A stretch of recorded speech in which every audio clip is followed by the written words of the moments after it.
Ja, mein Name ist Hermann Falk. Ich bin erster Bürgermeister der Stadt Hirschau. Wir sind also eine Kommune mit 5.800 Einwohnern. Die Stadt Hirschau ist schon seit 1250 als Stadt erhoben worden, ist also sehr traditionell. Und trotzdem entwickeln wir aus der Historie heraus immer wieder Erneuerungen. Wir sind sehr modern aufgestellt und wollen uns natürlich immer weiterentwickeln, damit wir unsere Arbeit und auch die Kommunikation mit den Bürgern immer wieder vereinfachen können. Wir haben im Dezember 2019 die Waldix-Anlage bei uns installiert. Es war zunächst die IP-Umstellung und da musste die alte Anlage weg und dann sind wir auf die Waldix-Anlage gestoßen, die also sehr vielfältig ist und sehr viele Möglichkeiten gibt.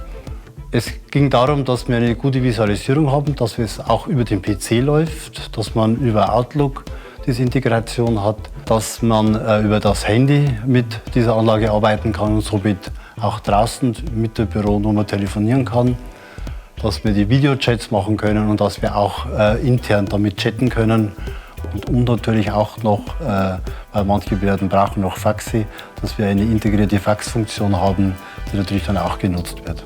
Das ist ja das Schöne an der Waldix-Anlage, dass ich auf meinem Tableau sehe, wer ist besetzt, wer ist da, wer ist nicht da, welche Termine er hat und zum anderen, dass wir mehrere miteinander sprechen können und somit uns auch schneller in diesen Chats oder in diesen Konferenzen schneller austauschen können, ohne längere Wege zu gehen. Da hat uns die Waldix-Anlage so überzeugt, dass wir Step by Step und wir in Bausteinen das immer wieder erweitern können. Und das ist eigentlich gut, weil wenn ein Mitarbeiter die ganze Technik auf einmal bekommt, dann erschlägt es ihn und dann nutzt er sie nicht. Und so werden wir jetzt auch hier in der Verwaltung überall immer wieder einen Baustein draufsetzen und somit dann irgendwann einmal alle Möglichkeiten nutzen können.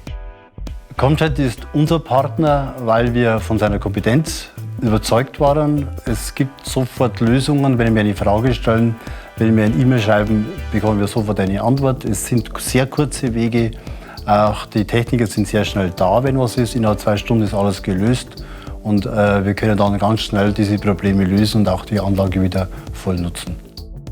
Ja, unsere Waldix-Anlage haben wir jetzt im Rathaus voll im Einsatz. Dann haben wir in unserer Schule und im Wasserwerk und wollen jetzt dann noch unsere Kindergärten, unseren Bauhof und das Klärwerk erweitern, damit wir überall dann die gleichen Voraussetzungen haben.